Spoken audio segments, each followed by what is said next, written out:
Hello जी, अस्सलाम वालेकुम। कैसे हैं आप सब लोग? अल्लाह पाक का शुक्र, मैं बिल्कुल ठीक ठाक। आप सबकी दुआओं से आप सब कैसे हैं कमेंट बॉक्स में ज़रूर बताइएगा। तो जो फ्रेंड्स, तकरीबन 4-5 दिन के बाद जो है मैं आज आपके साथ अपना व्लॉग शेयर कर रही हूँ।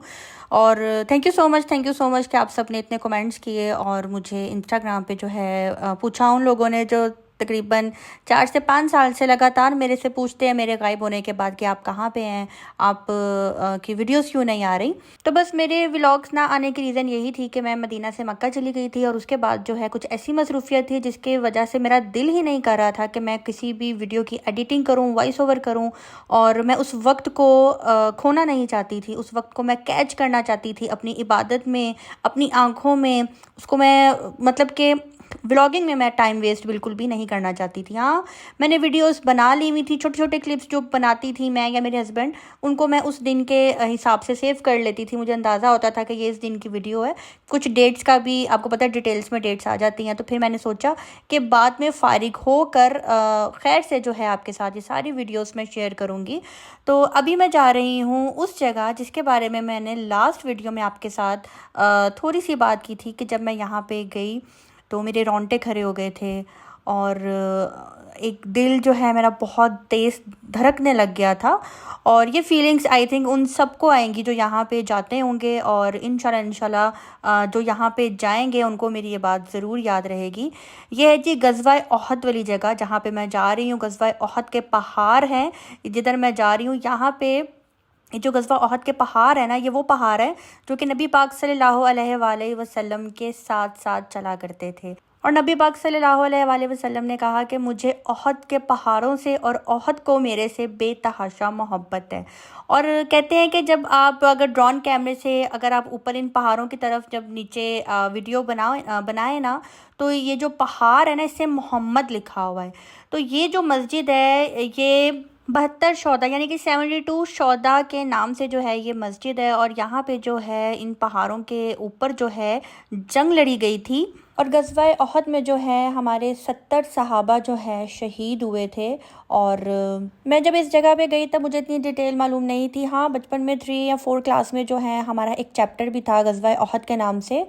तो बस एक तो वो भी जहन में याद था, और दूसरा यहाँ पे जाने के बाद जो है डिटेल में जब सब कुछ देखा, पढ़ा और सुना, तो उसके बाद जो है मैंने सोचा कि आप सबके साथ भी मैं यहाँ पे ये बातें शेयर करूँ। और आप ये वाली जो पहाड़ी देख रहे हैं ना, ये ओहद के पहाड़ के बिल्कुल सामने एक छोटा सा पहाड़ है जिसका नाम है जबल अल रुमात। यहाँ पे नबी पाक सल्लल्लाहु अलैहि वसल्लम ने जो है 50 सहाबा को जो है तीर पकड़ाए थे और कहा था कि जब तक अगर आप जंग जीत जाते हो या हार जाते हो, आपने इसके ऊपर से नहीं उतरना जब तक मैं नहीं कहूँगा। लेकिन जैसे ही जंग जीत गए तो वो सब जो है सहाबा नीचे उतरे। 10 सहाबा जो है उसी पहाड़ी के ऊपर रह गए थे और 60 सहाबा जो है नीचे आ गए थे, क्योंकि जंग जीतने के बाद जितना भी माल था उन सब में आपस में डिवाइड करना था। तो उसी चक्कर में जब सब नीचे आए तो उस टाइम जो है हजरत खालिद जो है मुसलमान नहीं हुए थे और वो कुफार का जो लश्कर था उनके वो सरदार थे। तो जब उन्होंने देखा कि पहाड़ी इस टाइम बिल्कुल खाली हो गई और सब नीचे उतर गए, तो उन्होंने अपने लश्कर को दोबारा बुलाया और पीछे से जो है उन्होंने उनके ऊपर हमला किया और हमारे 70 सहाबा इकराम जो हैं शहीद हो गए। तो यहाँ पे जाने के बाद वो जो 70 सहाबा हैं जो शहीद हुए थे, उनकी जो कब्र मुबारक यहाँ पे है, आप यकीन करें जब मैं यहाँ पे गई ना, मैंने कहा यहाँ पे इतनी अच्छी खुशबू क्यों आ रही है। पहले मैंने सोचा कि यहाँ पे अगरबत्ती वगैरह लगाई होगी, तो मेरे भाई का जो दोस्त है वही हमें यहाँ पे लेकर गए थे। उन्होंने बताया कि यहाँ पे अगरबत्ती का कोई भी सीन नहीं है, ना ही यहाँ पे लगाते हैं। इस चीज़ को बिल्कुल भी अच्छा नहीं समझा जाता। शिर्क बोलते हैं कब्रों के ऊपर अगरबत्तियाँ लगाना और इस तरह से करना। ये जो आपको खुशबू आ रही है, हमारे यहाँ पे जो 70 सहाबा की जो कब्रें हैं, ये उनकी खुशबू है। अब यकीन करें, मैं चलती जा रही थी और मैं उस कब्रिस्तान के पास जा रही थी उनको देखने के लिए, तो मेरे रोंगटे खड़े हो रहे थे और मेरे दिल की धड़कन तेज़ हो रही थी। क्यों ऐसा मेरे साथ हो रहा था मैं नहीं जानती। बस अल्लाह पाक का लाख लाख शुक्र है कि अल्लाह पाक ने मुझे ये जगह भी दिखाई। और यहाँ पे जो है एक बहुत ही अच्छी बात लिखी हुई थी जो कि कुरान मजीद में लिखी हुई है, और हमारे बहुत से लोगों को बिल्कुल भी नहीं पता, क्योंकि हम लोग सिर्फ कुरान मजीद जो है अरबी में पढ़ते हैं, जो कि हमारी अपनी ज़ुबान नहीं है। हम लोग हमारी उर्दू ज़ुबान है, तो हम लोग अरबी में कुरान मजीद पढ़कर समझते हैं कि हम लोगों ने एक कुरान मजीद मुकम्मल कर लिया, 2 कुरान मजीद मुकम्मल कर लिए। तो हमेशा कुरान मजीद अगर आपको पढ़ना है, कंप्लीट करना है, तो आप लोग उर्दू यानी कि उसके तर्जमे के साथ पढ़ें, ताकि आपको छोटी छोटी बातें जो हैं अपने मज़हब से रिलेटेड जो हैं पता लग सके, जहाँ पे हम लोग गलतियाँ करते हैं। अच्छा जी, ये है वो कब्रिस्तान। अच्छा, यहाँ पे ना कब्रिस्तान में वो वाला कॉन्सेप्ट नहीं होता कि वो जो हम लोग कब्र के ऊपर ऐसे एक पहाड़ी सी बना लेते हैं ना, पूरा एक निशान बना देते हैं कि ये एक कब्र है इस बंदे की। यहाँ पे ऐसा कुछ भी नहीं है। हाँ, उस कब्र के इर्द गिर्द जो है ना छोटे छोटे छोटे पत्थर रख देते हैं, जहाँ के पता लग सके कि ये एरिया जो है यहाँ पे इसके नीचे जो है कब्र है। अच्छा, यहाँ पे जो बोर्ड लगाए हुए थे ना, इसके ऊपर उन्होंने बहुत ही अच्छी बातें लिखी हुई थी, तो मैंने सोचा कि मैं आप सबको भी बताऊं और दिखाऊं कि इसके ऊपर क्या लिखा हुआ है। जिन लोगों को उर्दू नहीं आती मैं उनके लिए बता देती हूँ। एक तो नबी पाक सल्लल्लाहु अलैहि वसल्लम ने जो है कब्रों पे जाना जो है मना किया है, उसकी ज़ियारत करना मना किया है, और उस ख़ास जो है सफ़र करके कब्रिस्तान तक जाना ये जायज़ नहीं है। दूसरा, उन्होंने कहा है कि जब भी कभी अगर कब्रिस्तान जाओ तो ये दुआ ज़रूर करो। मैं आपको तर्जमा उसका बता देती हूँ।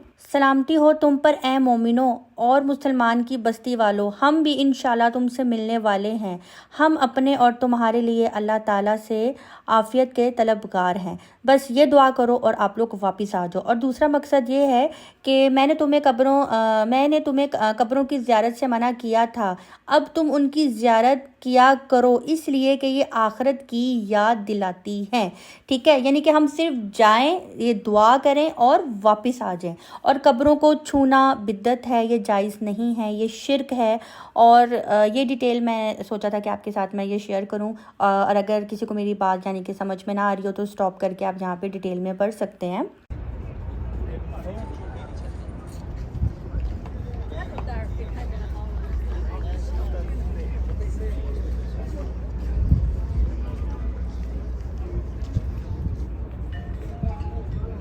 और जी, ये जो मस्जिद आप देख रहे हैं ना, यहाँ पे भी मैं जाऊँगी और नफिल अदा करूँगी। डर भी मुझे बहुत ज़्यादा लग रहा था, क्योंकि जो लेडीज़ वाली साइड है ना वो काफ़ी दूर करके थी, तो मुझे वहाँ अकेले जाना था, मेरे साथ और कोई लेडीज़ भी नहीं थी। तो मेरे हस्बैंड और मोहसिन का जो फ्रेंड है भाई, वो दोनों एक साथ गए थे, और मैं जो हूँ अकेली जाऊँगी। तो जहीं मुझे यही कह रहे थे कि चली जाओगी, मैं उनको कह रही थी हाँ चली जाऊँगी। डर भी लग रहा था, डर मुझे लग रहा था वो जो यहाँ से खुशबू आ रही थी ना उसको लेकर के, और वो सारा वाक़या जो है आंखों के सामने आ रहा था। तो बस मैं यहाँ पे जब जा रही थी तो ये वाला मेन गेट भी बंद था, दूसरा गेट गए वहाँ भी बंद था। तो काफ़ी औरतें जो है ना वापस मुड़कर आ रही थी, लेकिन मुझे एक छोटे से बच्चे ने बताया कि आगे जाकर जो है वो उर्दू नहीं बोल रहा था, उसने बस मुझे इशारे से बताया कि आगे जाकर जो है लेडीज़ साइड है, तो आप वहाँ से जाएं, बैक साइड वाला दरवाज़ा इसका ओपन है। तो यहाँ पे हम आए थे, ये भी बंद थी, और दूसरी साइड पे मैं जा रही हूँ। आप यकीन करें, ये वीडियो अभी मैं देख रही हूँ, साथ साथ मैं वॉइस ओवर कर रही हूँ, तो मुझे इतना अच्छा लग रहा है, इतना अच्छा लग रहा है, दिल कर रहा है दोबारा मैं इसी जगह पे चली जाऊँ और बस मैं जाकर बैठ जाऊँ। और अब मुझे अगर कोई कहे ना वापस जाना है पाकिस्तान, तो मैं बोलूँगी नहीं, मुझे वापस नहीं जाना, मुझे यहीं पे ही रहना है। मेरे से भले कोई भी काम करवा लो, किसी भी काम के लिए मुझे यहाँ पे रख लो, लेकिन मुझे वापस नहीं जाना। मदीना और मक्का इतना खूबसूरत है, क्योंकि मदीना में हमारे नबी पाक सल्लल्लाहु अलैहि वसल्लम है, और मक्का में हमारे अल्लाह पाक का घर है, जिसको देख के जो है हमारी आंखें नहीं भरती, दिल करता है बस देखते जाओ देखते जाओ देखते जाओ। पूरी रात गुजर जाती है लेकिन हमारी जो आंख है ना वो नहीं भरती। इतना खूबसूरत है हमारे नबी पाक सल्लल्लाहु अलैहि वसल्लम का घर, और हमारे अल्लाह पाक का घर इतना खूबसूरत है। ये जी, मैं मस्जिद के अंदर जा रही हूँ, और मेरी कोशिश यही होती है कि मैं किसी का फेस ना लाऊं, जो भी कोई औरत नमाज़ पढ़ रही है, इबादत कर रही है, तो बस इसलिए डरते डरते जो है ना मैं कैमरा भी ऑन कर रही होती हूँ। तो बस इनकी बैक साइड थी, इसलिए मैंने यहाँ से एक छोटा सा क्लिप मैंने बना लिया।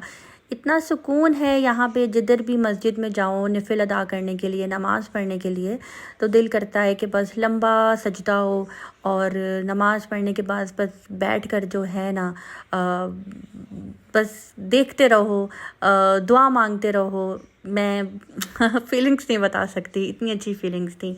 तो आई होप कि आज की वीडियो में कोई भी गलती मेरे से नहीं हुई होगी, कोई भी नॉलेज, कोई भी बात बताने में। इसके ऊपर बहुत सी वीडियोस जो हैं यूट्यूब के ऊपर ऑलरेडी मौजूद हैं, लेकिन टू दी पॉइंट जो डिटेल मैं आपके साथ शेयर कर सकती थी, जितना मेरे से हो सका वो मैंने आपके साथ शेयर की। तो आज की वीडियो अगर आप सबको अच्छी लगी हो तो आपने लाइक करना, सब्सक्राइब करना बिल्कुल भी नहीं भूलना, और थैंक यू सो मच जिन लोगों ने मेरे चैनल को सब्सक्राइब किया है, जिन्होंने मुझे इस काबिल समझा, जिन्होंने मुझे देखना चाहा, उनका मैं दिल से शुक्रिया अदा करती हूँ। तो अभी जो है मेरे बहुत से व्लॉग्स रहते हैं जो कि मैंने आपके साथ शेयर करने हैं, क्योंकि मैंने आपको वीडियो के स्टार्ट में बताया वहाँ पे व्लॉगिंग करने पे बिल्कुल भी दिल नहीं कर रहा था, मतलब कि एडिटिंग करने पे, वॉइस ओवर करने पे एक तो टाइम भी नहीं था, और बीच में मैंने जो है ना 5-6 व्लॉग्स की वॉइस ओवर जो है एक साथ किया था जब मेरे पाँव में मोच आया था, मोच आई थी जब मेरे पाँव में मोच आई थी। तो अभी भी यहाँ पे मेरे पाँव में मोच है, लेकिन ये जगह ही ऐसी है जहाँ पे जाए बगैर आप नहीं रह सकते। तो खैर लाइक करना, सब्सक्राइब करना बिल्कुल भी मत भूलिएगा। और अभी चलते हैं, मुझे दीजिए इजाज़त। इंशाल्लाह अभी मेरे व्लॉग्स जो हैं रेगुलर आप सबको मिलेंगे। और अब मुझे दीजिए इजाज़त, अपने दुआ में रखिएगा याद। अल्लाह हाफिज़। कहाँ मैं कहाँ ये मदीने की गलियाँ, ये किस्मत नहीं है तो फिर और क्या है, जो आशाएं को कमली में अपने छुपा ले, जो दुश्मन को भी जख्म खाकर दुआ दे। रोज़ा पाक के खैरुल वरा है, वो जन्नत नहीं है तो फिर और क्या है। कहाँ मैं कहाँ ये मदीने की गलियाँ, ये किस्मत नहीं है तो फिर और क्या है।